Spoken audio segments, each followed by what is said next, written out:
In this video, we will learn about if, else statements in C++. These programming constructs allow us to write branching code that will execute a different set of instructions based on the value of one or more conditions. We'll start out looking at an if statement and then build on that example. Let's create a Boolean variable named condition, which we assign a value of true. To use an if statement, we type the word if, then put the condition we want to check in parentheses.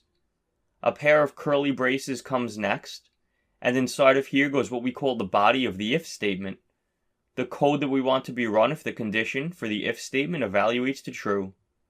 Let's output the string condition was true to the console.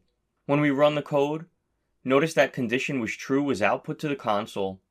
This makes sense since the condition variable we are checking with the if statement does have a value of true. Let's change the condition to false and then run the code again. Notice that nothing was output to the console this time. Since the condition we are checking for the if statement is false, the code inside of the body of that